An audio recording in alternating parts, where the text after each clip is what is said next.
Cherie Hansen here. I just spent the morning having a really up close and intimate look at that area between my appliances and the edge of the kitchen floor. And I have to say, I just feel so like a warrioress that has conquered enemies with that knife and my head down to the side. And I was thinking as I had my face squished looking at the pileup of dirt about the train of time. So welcome to my world. The train of time is something that I often see as a metaphor for how I'm experiencing my life. Sometimes, you're going along and you feel like you're in a tunnel. You're checking your ticket to see where you're supposed to end up, and you can't read it. You don't know what the ticket says. All you know is you hear this just chug, chug, chug, chug, and you know that you're moving towards something, but you're not quite sure what. And I was thinking about how how we get to a place where we're constantly extrapolating from our contemporary experience, the cosmology of the moment, how the stars look in this hour, what the gravity field is on this particular planet of time. And we project out into the future that it will always be this way. It's a trick of the ego. It's a trick of the mind. It's fascinating to watch it happen. The difficulty is to not believe that. We don't know what we're manifesting. We don't know what our energy field is creating in this particular moment. But one thing I do know for sure is if you don't get off at the station of despair, you're not going to miss out, because there'll be another opportunity to go to the landing of despair. It'll always come. So if you're looking for drama, victimization, and despair, and being somehow special because you've got the tears of blood coming out of your eyes because you feel so intensely, you're going to get another chance for that. Why don't you just let it go and just listen to the rhythm? Just rock back and forth to whatever this time is and get to a place where we drop the anticipation. Because what the anticipation does is it makes sure that we are never at home. We're always expecting the worst or the best or the special or the surprise or the tiara, the tap shoes, the tragedy. And that mental practice, what that does is it takes us so far out of now that we are never where we are. We are never in a place where we can use all of our senses, our intuition, our ability to read energy, to explore what this moment is. And I was thinking about how I set out in this stage of gloom yesterday to go to the store, go like, I can't take it anymore. I'm just going to go to the store. So I went to the store and I went to the pharmacy, and there was a section that said men only or something, men's supplies. And there was a woman standing at one side of the aisle. I was standing at the other side of the aisle, and I said to her, "Oh, is this where we're supposed to come to get men?"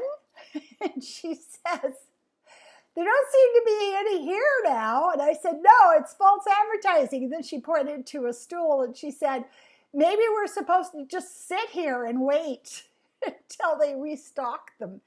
And I had never met the woman before, but we were both just laughing uproariously at this idea that there is a labeled section in the pharmacy where you can expect men to show up, and that's where you can get one. And then the next moment that was so wonderful was I went to the grocery store. And the last time I was there, I got some stargazer lilies, and there was this about 6'3" young man, and I said to him, "Have you ever smelled stargazer lilies?" And he said, "No." So I gave him the bouquet. I said, "Smell them." And he closed his eyes after he took the first sniff, closed his eyes, and he let himself go to a place where he was overwhelmed by the sweetness of the lilies and the absolute feeling of joy that he was having in that moment. And I was so touched. And he said, "Oh my God." And I was like, "Oh, okay."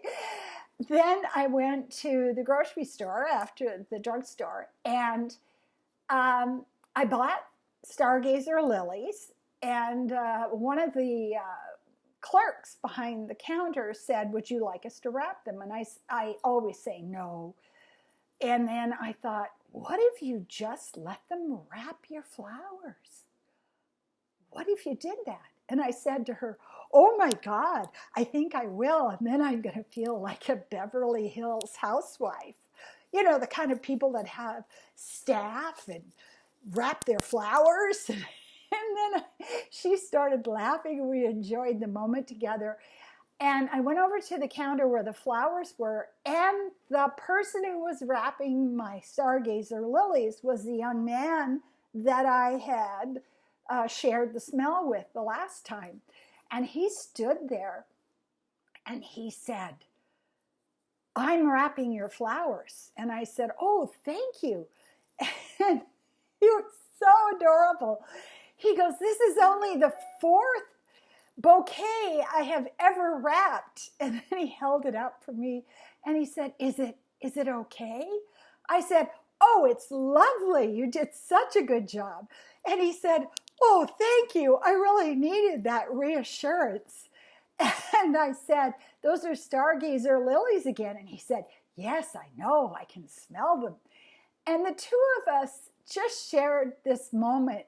He said to me, "Thank you so much for helping me build my confidence in wrapping flowers."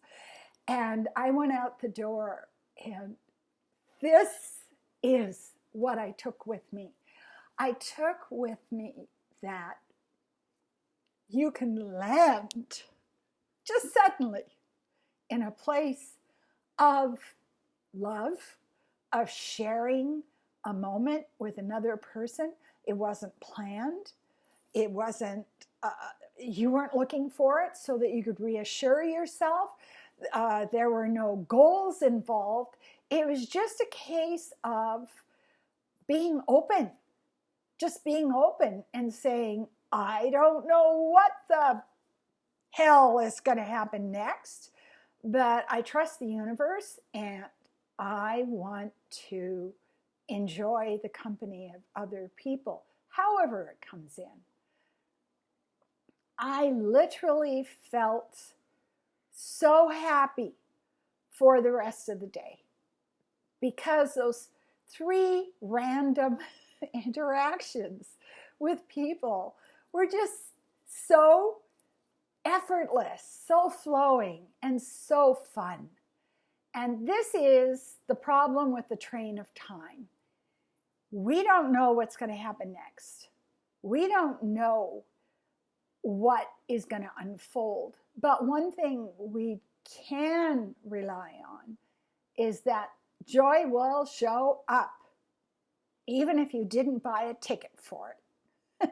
Thank you.